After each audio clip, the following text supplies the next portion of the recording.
कल का जो हमारा टॉपिक था हमने क्या पढ़ा था, फ्लावर के बारे में, फ्लावर की संरचना के बारे में पढ़ा था। एक छोटा सा ओवरव्यू मैं आपको दे देता हूं कि फ्लावर की जो संरचना होती है उसमें कौन कौन से मुख्य भाग होते हैं। तो 4 मुख्य भाग होते हैं, ठीक। इसमें मैं जो है विभिन्न भाग यहाँ पे बना रहा हूँ और ये इस तरह से फ्लावर की संरचना होती है, ठीक। इसको बोलते हैं बाह्य दल और इंग्लिश में इसको कहा जाता है सेपल। क्या बोलते हैं इसको?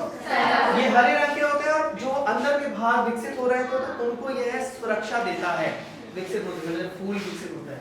इसको बोलते हैं दल और ये इंग्लिश में कहलाता है पेटल्स। क्या बोलते हैं इसको? ये रंगीन होते हैं, इनमें कलर पाए जाते हैं, इस वजह से ये कीटों को अपनी ओर आकर्षित करते हैं। दूसरा इसमें क्या नर भाग पाया जाता है, तो इसके अंदर ये हो गया एंथर, जिसे परागकोश बोलते हैं, परागकोश, इसे इंग्लिश में बोलते हैं एंथर, ठीक। और ये वाला जो भाग कहलाता है इसे बोलते हैं तंतु और इंग्लिश में कहा जाता है इसको फिलामेंट। और ये दोनों ही मिलकर जो बनाते हैं उसे बोलते हैं उमंग। क्या बोलते हैं? उमंग।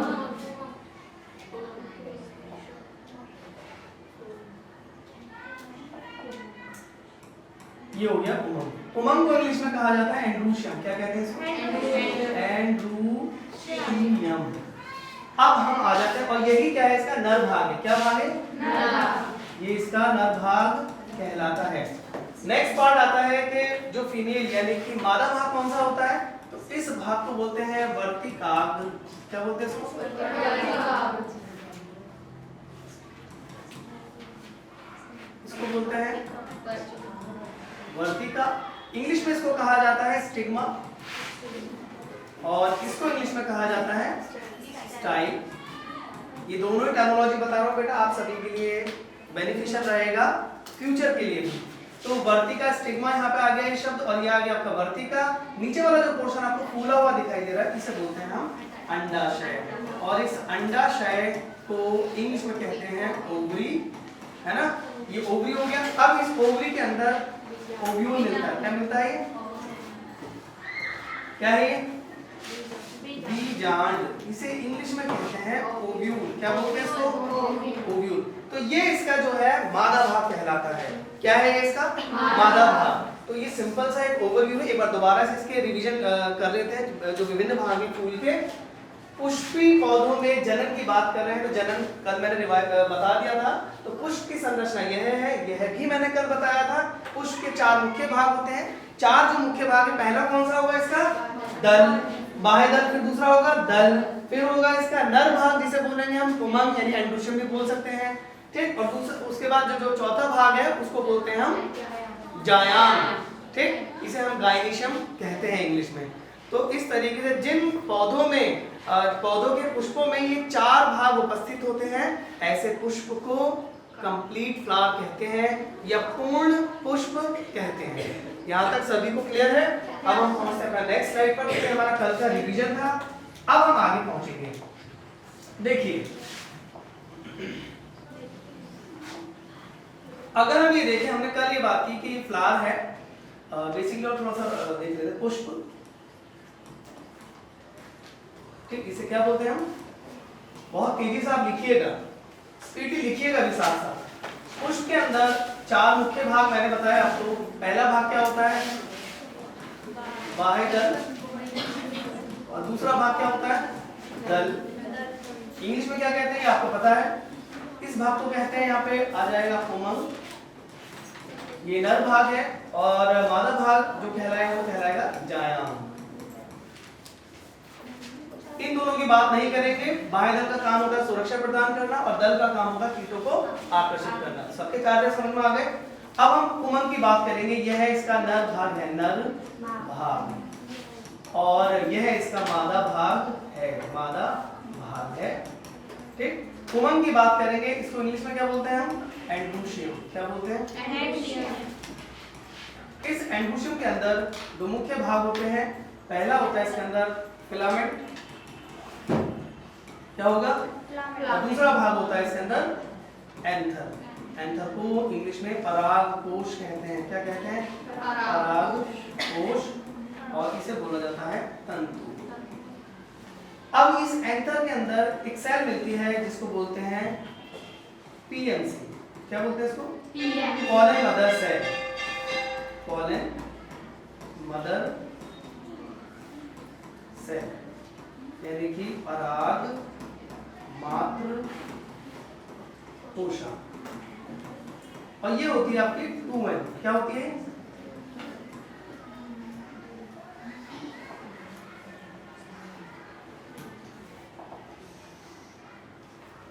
ये 2n होती है। अभी 2n क्या होता है और n क्या होता है ये अभी मैं आपको बता रहा हूँ।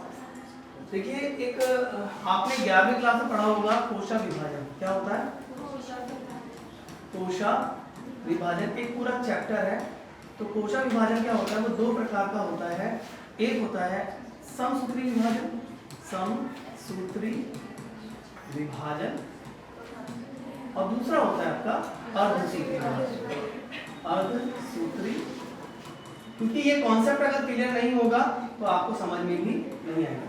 समसूत्री विभाजन से कोशिकाएं होती हैं, ठीक। ये 2n कोशिका है। 2n भी अभी कॉन्सेप्ट क्लियर कर दूंगा मैं आपका।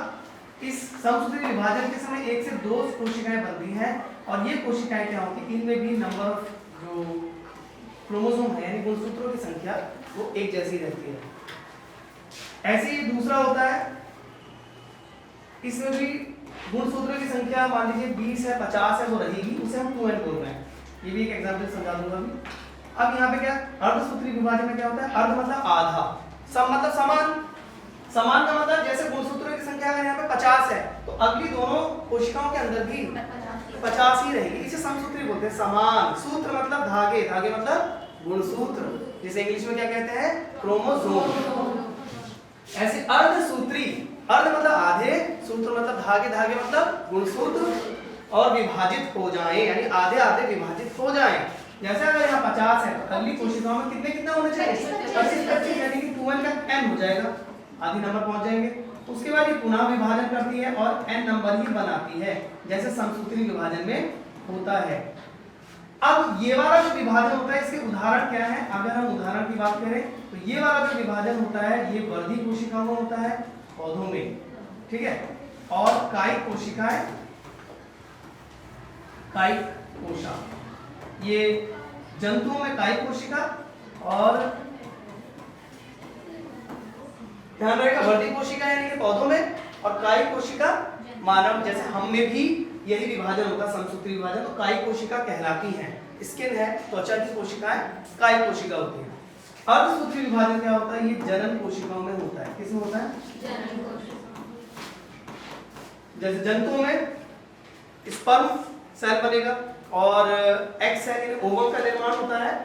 ऐसे पौधों के अंदर भी क्या होता है? अंड कोशिका का निर्माण होता है बीजांड के अंदर। जो पीछे मैंने बताया था, अगर इसको बैक करके बताऊं, यहाँ पर क्या होता है? एम्ब्रियो सैक होगा और उसके अंदर यहाँ पे एग सेल होती है। तो इस एम्ब्रियो सैक, बीजांड के अंदर एम्ब्रियो सैक भ्रूण कोश होता है और उस भ्रूण कोश के अंदर ये एग सेल होती है और यहीं पर क्या होता है? निषेचन क्रिया स्टार्ट होती है। फिलहाल हमें अगले स्लाइड पे जो हम पढ़ रहे थे वही समझते हैं। तो जनन कोशिकाओं में कौन सा विभाजन होता है? अर्धसूत्री विभाजन। एक से कितनी सेल बनती हैं? 4। नंबर ऑफ क्रोमोसोम यानी गुणसूत्रों की संख्या कैसी हो जाती है? आधी। अगर मैं यहाँ पर एक एग्जांपल लूं कि 2n बराबर कितना है? यहाँ पे अगर 46 है तो मुझे इसका n बताओ। n बराबर कितना हो जाएगा? 46/2। तो n बराबर कितना हो गया? 23। इसका मतलब मनुष्य के अंदर अगर 46 गुणसूत्र पाए जाते हैं हर एक कोशिका के अंदर, तो उसके शुक्राणुओं की कोशिका यानी युग्मकों के अंदर कितने गुणसूत्र होंगे? 23। ऐसे अगर इस पौधे के अंदर हम बात करें, क्योंकि हर एक स्पीशीज के अंदर जितने भी पौधे होते हैं, चाहे वो गुड़हल का हो, चाहे वो गुलाब का हो, चाहे लिप्टिस का हो, चाहे आम का हो, कोई भी हो, सबके अंदर गुणसूत्रों की संख्या अलग अलग होती है। सबके अंदर अलग होता है, एक जैसे गुणसूत्र नहीं होते हैं। इसीलिए कॉमन एक ये सिंबल दे दिया जाता है कि 2n और n। अब हम किसी भी पौधे की बात कर रहे हैं तो वहां पे 2n लिख दिया, इसका मतलब वो द्विगुणित है। ये कोशिका कैसी कहलाएगी? द्विगुणित। ये कैसी कोशिका है? द्विगुणित। और ये कैसी हो गई? हैप्लॉइड। इसको इंग्लिश में कहते हैं हैप्लॉइड, मतलब आधे नंबर हो गए, इसे बोलते हैं डिप्लॉइड।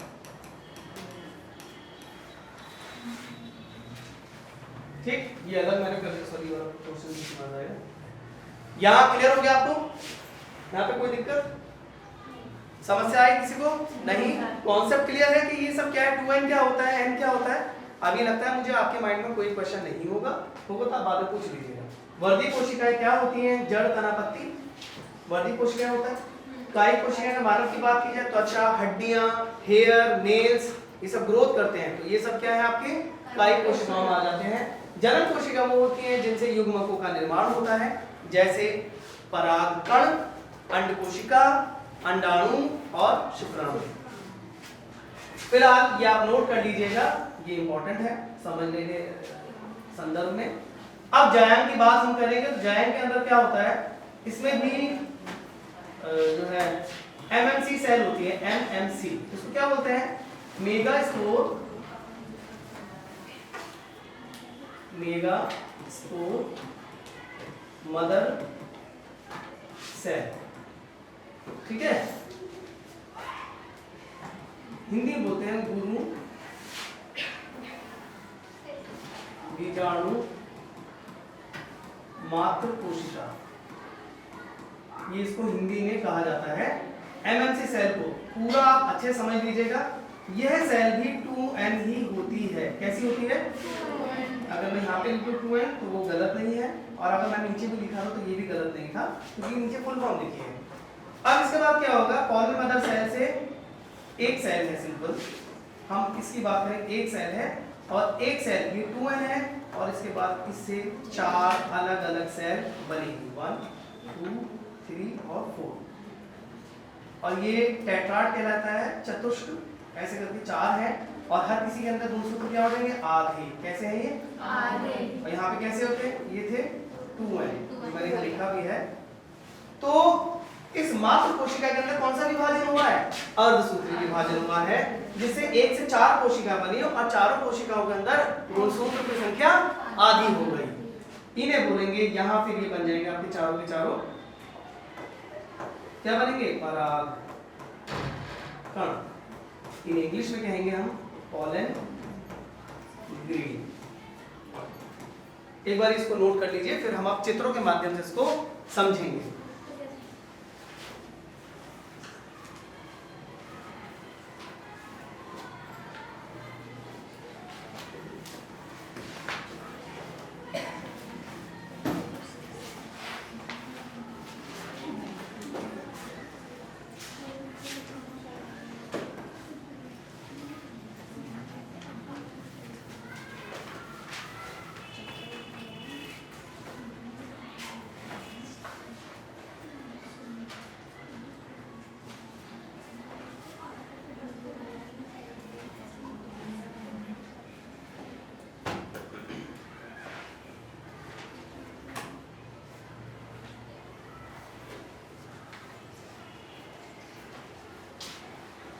क्या हम नेक्स्ट स्लाइड पर चले अब आगे? चलिए नेक्स्ट टाइम हम जो है इसको अच्छे से समझेंगे। तो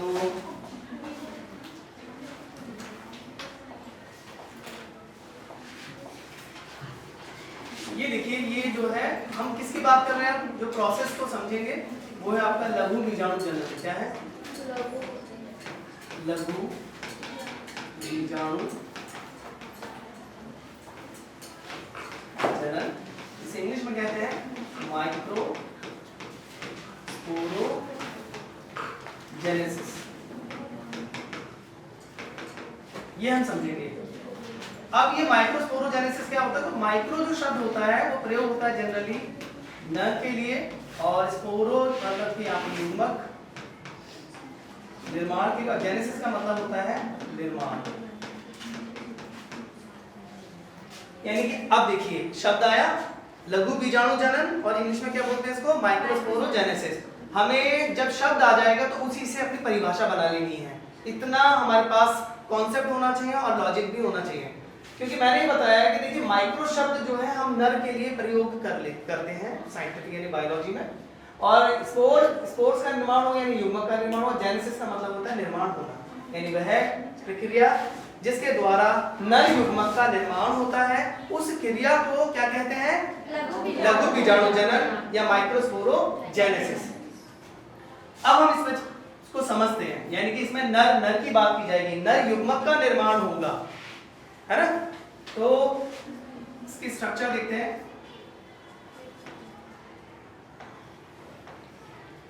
ये स्ट्रक्चर है पुमंग की, क्या है ये? इसे इंग्लिश में लिखूं, इसको एंड्रोशियम बोलते हैं, पुमंग। क्या बोला हमने इसको? पुमंग। अब ये जो कहलाता है ये तो हो गया फिलामेंट, क्या है ये? जिसे हिंदी में तंतु कहते हैं, और ये आपका हो गया परागकोश, जिसे हम इंग्लिश में क्या कहते हैं? एंथर। वेरी गुड, इसको क्या बोला जाता है? एंथर। अब हम इसको क्या है कट करके दिखाएंगे, यानी कि इतना सेक्शन अगर इसमें हम कट लगा दें तो ये कैसा दिखाई देगा अंदर से? ये क्योंकि बाइलोब्ड है, देखिए बाई मतलब द्विपालित, द्विपालित का मतलब है कि इसके अंदर लोब दिखाई दे रहा है, पार्टीशन सा दिखाई दे रहा है। तो एक तो ये हो गया और एक ये हो गया, तो ये क्या हो गया? बाई, बाई मतलब टू, लोब्ड, लोब्ड मतलब इसके पाली जो है वो दो हैं, इसीलिए इसे बाइलोब्ड कहा जाता है। जैसे गुड़हल वगैरह में बाइलोब्ड ही मिलेगा। अब हमने इसको क्या यहां से इसको कट कर दिया है, नीचे से भी ये कट कर दिया स्ट्रक्चर, ठीक। अब हम इसको डिटेल देख रहे हैं सामने से। एक्चुअली क्या होता है, जब हमें बाइलोब्ड दिखाई देता है, द्विपालित दिखाई दे रहा है, तो इसके अंदर जो माइक्रोस्पोर एंजियम है, जो इसके अंदर परागकोश जो दिखाई दे रहा है, ये हमें इसमें 4 दिखाई दे रहे हैं। अंदर से 2-2 भागों में विभाजित होगा पुनः। आप देख रहे हैं बाहर से तो हमें 2 ही दिखाई दे रहा है, लेकिन हर एक के अंदर 2-2 भाग हैं, यानी कि इसके अंदर भी 2 चैम्बर हैं, चैम्बर मतलब परागकोश।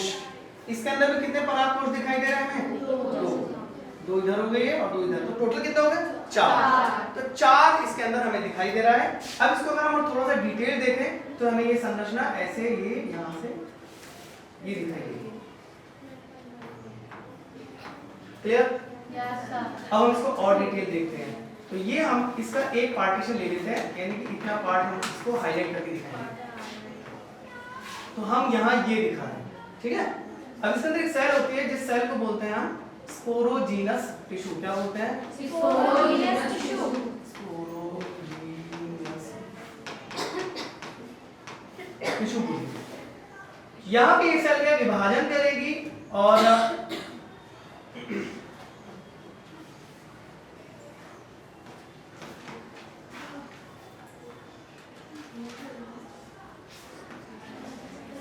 ये सबसे बाहर की परत बनेगी। इस परत को कहेंगे हम, क्या कहेंगे इसे हम? एपिडर्मिस। वेरी गुड, क्या बोलेंगे इसको? एपिडर्मिस। उसके जस्ट नीचे दूसरी लेयर होगी जिसको हम कहेंगे, क्या कहेंगे इसको हम? एंडोथीसियम। क्या कहेंगे? ये हो गया आपकी एंडोथीसियम।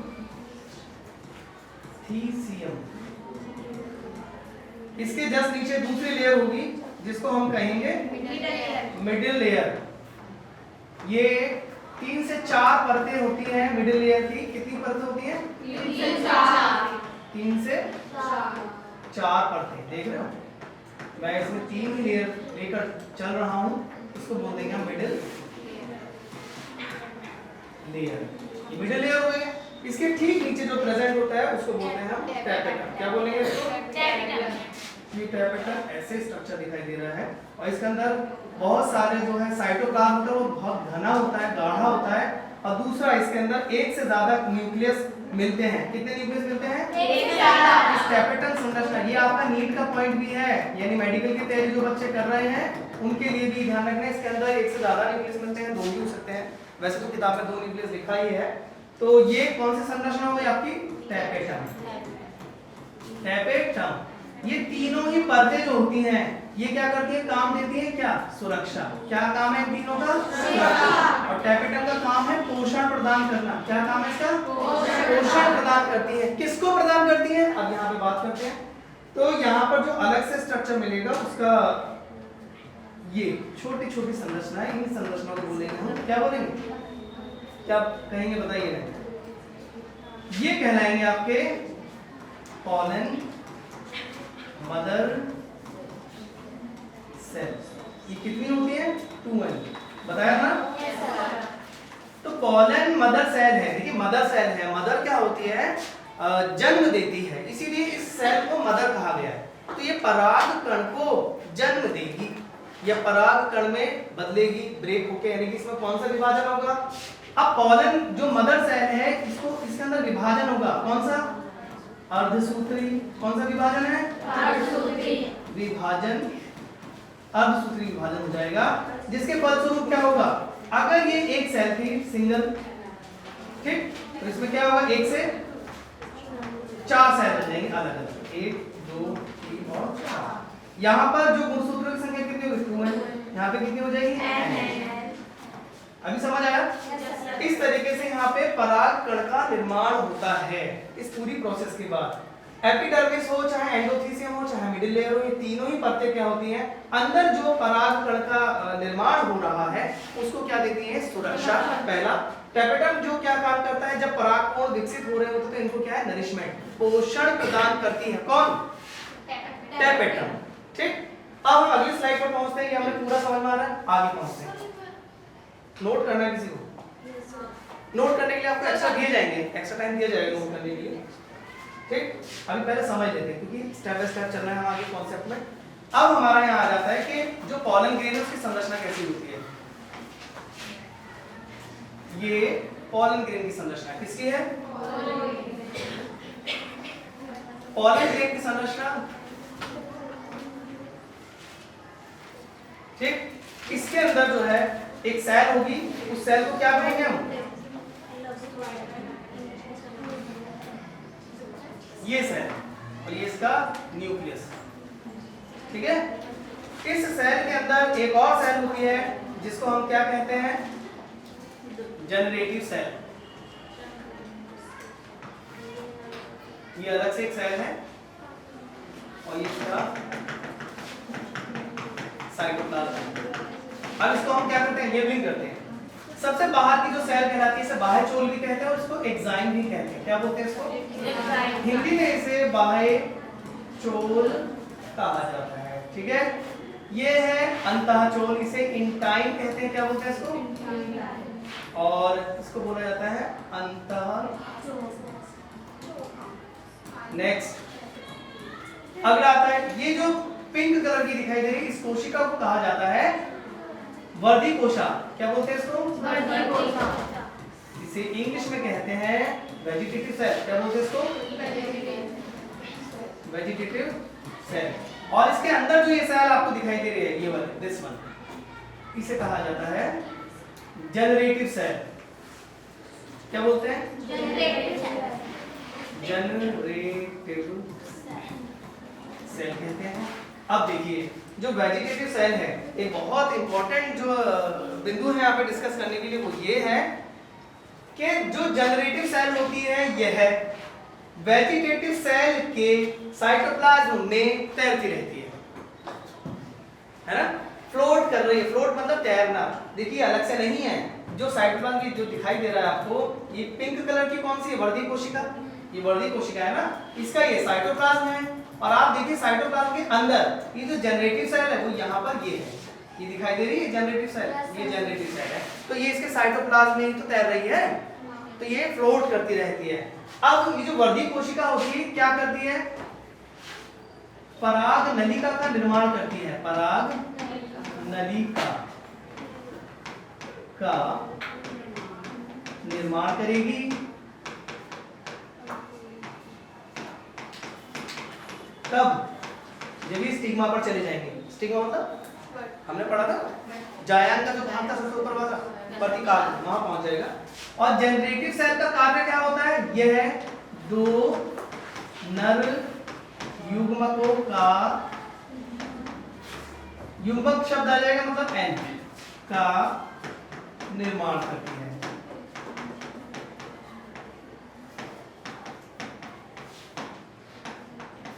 ठीक है, अब देखिए सिंपल सा मैं देखता हूं ये किसकी संरचना होगी? पराग कण की संरचना। अगर ये 2 नंबर में चित्र बनाने के लिए आता है और आपका प्रश्न आता है कि भाई पराग कण की संरचना का वर्णन कीजिए, तब आप ये डायग्राम भी बनाएंगे और जो उसके विभिन्न भाग हैं उनको भी बताएंगे। दूसरा जो एग्जाइम होती है ये सुरक्षा देती है। क्या सुरक्षा? ये सुरक्षा किस किस से देती है? अम्ल से, ठीक, क्षार से तापमान से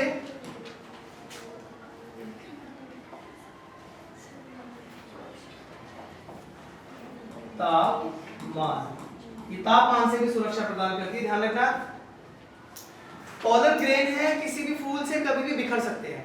बिखरने के बाद मान लीजिए गर्मियों में बिखरे हैं, वो बहुत ज्यादा तापमान है और उस तापमान में भी ये जो पोलर ग्रेन है ये अपना जो है बचाव करके रखते हैं, सरवाइव करते हैं। ऐसे ही अगर इनको बारिश हो गई, बारिश में क्या अम्लीय बारिश हो गई है, तब भी ये इसको सुरक्षा प्रदान करते हैं। क्षारीय माध्यम में पहुंच गए तो भी ये इसकी सुरक्षा करते हैं। तो ये आपका नीड पॉइंट है। दूसरा, ये जो बाह्य चोर होता है किसका बना होता है? स्पोरोपोलेन का। स्पोरोपोलेनिन किसका बना होता है? स्पोरोपोलेनिन का, पोलेनिन का बना होता है। तो एक बार रिवाइज करते हैं, ये किसकी संरचना है? बैक आ जाते हैं एक बार फिर से, है ना? थोड़ा सा बैक आके फिर एक बार समझते हैं। डायग्राम भी दोबारा से बना लीजिएगा। लघु बीजाणु जनन वह प्रक्रिया जिसमें नर युग्मक का निर्माण होता है, उस क्रिया को क्या कहते हैं? लघु बीजाणु जनन, और इंग्लिश में क्या कहते हैं? माइक्रोस्पोरोजेनेसिस। अब इसके अंदर क्या होता है? जो पुमंग होता है उसकी स्ट्रक्चर होती है, उसी के अंदर जो है नर युग्मक का निर्माण होगा। नर युग्मक क्या है? पराग कण, जो अभी हमने पढ़ा है। अब यहाँ पे क्या पराग कोश होता है जिसके अंदर परागकण का निर्माण होगा। जब हम इसका सेक्शन कट करके देखते हैं, काट कर देखते हैं, तो हमें इसके अंदर ये बाइलोब्ड है। कैसा है ये? बाइलोब्ड, हिंदी में कहते हैं इसे द्विपालित संरचना है ये। अब इसके अंदर क्या है? यहाँ पे द्विपालित के अंदर हर एक के अंदर 2 पराग कोश है, चैम्बर है। इसके अंदर भी 2 चैम्बर है, ठीक। अब यहाँ पे क्या है? आप देखेंगे इसकी अलग से संरचना देखते हैं हम, तो यहाँ पे हमें ये ऐसे दिखाई देता है। इसको और डिटेल्ड देख रहे हैं यहाँ से जाके ये, तो आप देखेंगे सबसे बाहर की परत कौन सी कहलाएगी? एपिडर्मिस, फिर एंडोथेलियम, फिर मिडिल लेयर, और ये तीनों मिलकर क्या करती है? कार्य क्या? सुरक्षा प्रदान करना। किसके लिए? परागकण के निर्माण को सुरक्षित करती है, जो सुरक्षित विकसित हो जाए और जन्मे। फिर उसका टैपेटल का कार्य क्या है? पोषण प्रदान करना। पॉलन मदर सेल जो कितनी होती है? डिप्लॉइड या द्विगुणित होती है। कैसी होती है पॉलन मदर सेल? क्योंकि माता शब्द आ गया इसमें, मदर मात्र, तो इसमें हमेशा क्या होगा? वो 2n होगी। कैसी है? 2n। अर्धसूत्रीय विभाजन होगा इसमें। एक से कितने सेल बनेगी? 4। और यही 4 सेल क्या बनेगी? परागकण। आगे हम पहुंचते हैं, देखो अगले स्लाइड में जो हम देख रहे थे, ये परागकण क्या निर्माण, यही परागकण 4 थे, वो एक सेल थी और एक से कितने बने थे? 4। चारों कैसे थे? n n n। n का मतलब क्या है? गुणसूत्रों की आधी संख्या। मानव के अंदर कितने गुणसूत्र हैं? 46। अगर इसके आधे की बात की जाए तो 23। तो 46 को हम कैसे लिखेंगे? 2n। यहाँ मैंने 2n लिख दिया, ये जो सेल है 2n है, लेकिन इससे जब गुणसूत्र परागकण की कोशिकाएं बनी, निर्माण हुआ, तो उनमें गुणसूत्रों की संख्या आधी हो गई। ठीक है, तो इसे बोलेंगे n नंबर। अब ये एक परागकण की संरचना है, जिसके बाहर की परत जो होती है उसे एक्साइन बोलते हैं, स्पोरोपोलन की बनी होती है, और यह क्या करती है? सुरक्षा प्रदान करती है अम्ल से, क्षार से और तापमान से। क्लियर? इसके अंदर की जो परत होती है उसे इंटाइन बोलते हैं। इसके बाद अंदर की तरफ एक कोशिका होती है जिसे वेजिटेटिव या वर्धी कोशिका कहते हैं, जो स्टिग्मा पर पहुंच जाएगी तो परागकणिका का निर्माण करेगी। उसके बाद इसके अंदर ये एक सेल होती है जिसे वो जो तैरती रहती है वर्धी कोशिका के साइटोप्लाज्म में। किसमें? ये इसका साइटोप्लाज्म है। कोशाद्रव्य क्या होता है? ये कोशाद्रव्य। इस कोशाद्रव्य में जो जनरेटिव सेल है ये तैरती रहेगी, फ्लोट कर रही है, और इसके अंदर इसका काम क्या है? जनरेटिव सेल का ये 2 नर युग्मकों का निर्माण करती है। नर युग्मक शब्द आ गया, इसका मतलब n। कभी 2n नहीं लिखेंगे, वो n ही होगा। चाहे मात्र कोशिका के अंदर 100 गुणसूत्र हैं, तो युग्मक के अंदर कितने गुणसूत्र होंगे? 50। वेरी गुड, यानी कि आपको कॉन्सेप्ट क्लियर हो गया है। अभी बैक स्लाइड पर जाना है क्या? अभी नोट करना है, कीजिए। ये वाला है पिछला वाला, बैक वाला, ठीक है। आप पिछला वाला नोट कर लीजिए एक बार। पहले ये तो कर लो, हो गया। नहीं, पहले वो नोट कीजिए यहाँ से, ये स्लाइड आप नोट करेंगे पूरा वाला, इसके बाद आप अगली स्लाइड नोट करेंगे।